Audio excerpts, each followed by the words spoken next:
Muito bem, então eu vou ler aqui umas outras notinhas que eu tomei, mais tarde vou transformar num artigo.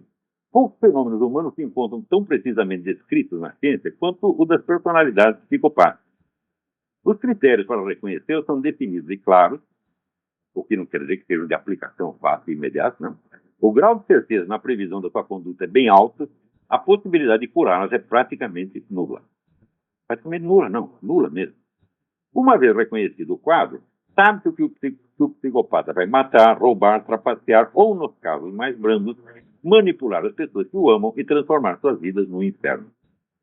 Sabe-se também que os casos mais brandos só o são quando considerados individualmente, mas que seu impacto total sobre a sociedade é às vezes ainda mais devastador que o dos psicopatas francamente violentos. Por quê? Porque eles são em maior número, tá certo? E porque, não tendo uma conduta ostensivamente criminal, e tendo, por outro lado, sempre pessoas muito espertas, muito hábeis, essas pessoas sobem na vida e acabam mandando em nós, porra. O psicopata brando, por ser um manipulador inato, incapaz de piedade ou sentimento de culpa, tem uma imensa capacidade de despertar ambas essas reações em suas vítimas, reduzindo-as ao estado de compungidas benfeitoras daquele que os engana, explora e atormenta.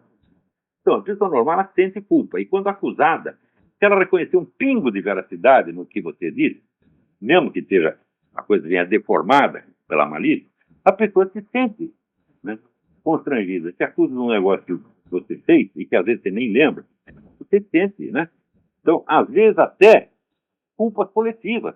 Agora, comunista, quando você conta a totalidade do malefício que eles fizeram ao mundo, o morto e eles não sentem nada, eles se sentem indignados contra você. Não sente vergonha. Então, essa pessoa não sente vergonha. É absolutamente impenetrável, né? Quando veio o inquérito do mensalão, o que ele fez? Se gabou, eles não vão me pegar porque vai prescrever. Ele não tem nenhum pingo de vergonha. O Zé Dirceu, aquele que casou com a mulher, enganou a mulher, ofereceu, mostrou identidade falsa para a mulher, e de repente, olha, eu não sei se você está pensando, eu sou Zé Dirceu, eu vou para Cuba porque eu amo o Fidel. Hã? É claro que a pessoa tem sentimento humano. Não tem piedade. Agora, uma outra característica do psicopata, ele tem um amor próprio exagerado. E, portanto, tem autopiedade excessiva.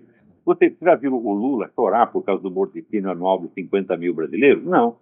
Mas ele, quando lembra a infância dele de menino pobre, ele chora até agora. Eu fui menino pobre, né? Claro.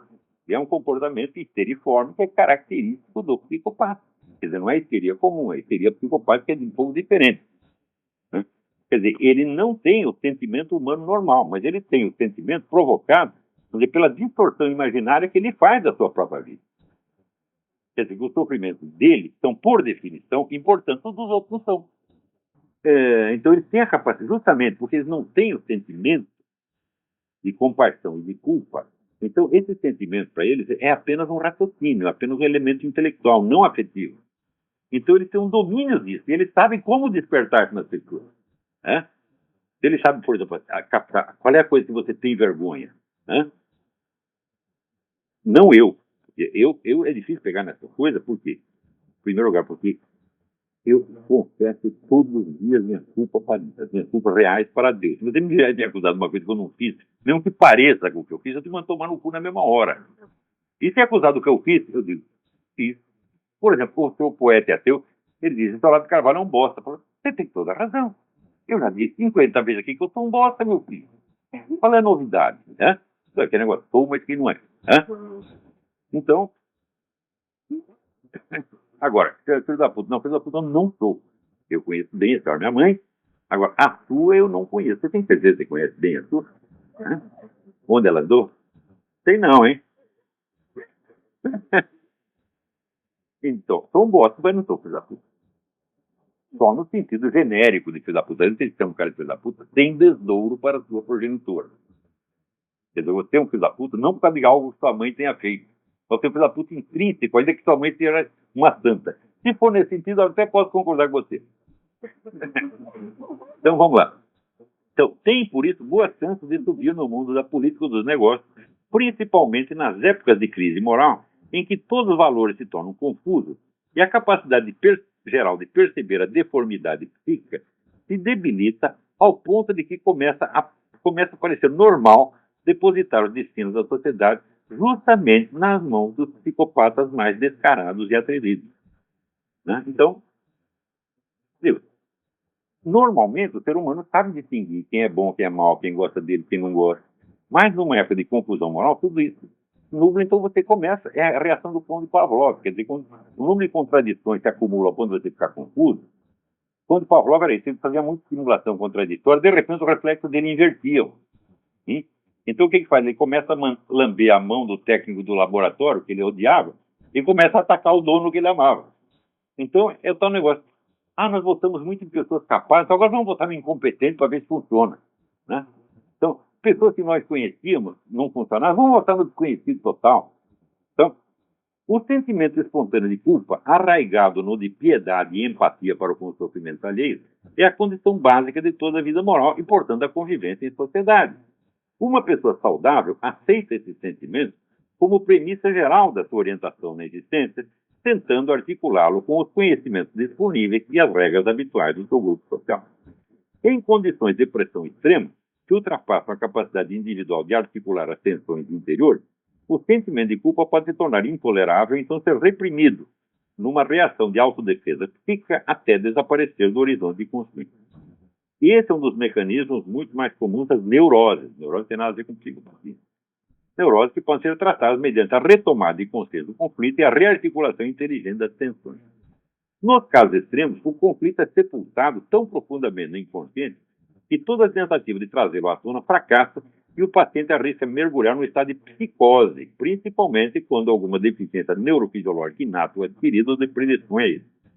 O que caracteriza o psicopata é justamente a ausência desses conflitos por falta da condição prévia sem o qual eles não podem instalar o sentimento de culpa. Então, o psicopata não fica neurótico, o psicopata não fica psicótico. Ele é imune às crises de consciência. Então, ele nem tem a crise de consciência saudável, onde existe um sofrimento moral. Eu já fiz muita sacanagem, tive sofrimento moral merecido por causa disso, tá entendendo? As garotas que eu enganei, comecei a casar com eles, dava no pé, fiz essa merda toda. Sim, como que não é? Então, aí você tem uma crise moral, às vezes é difícil você engolir e reconhecer o que você fez. Mas quando você reconhece, então você rearticula o ponto. Mas, às vezes, o que você fez pode lhe parecer feio demais, mesmo que não seja. Então, o que você faz? Você reprime a consciência moral. Você sufoca a voz da consciência moral.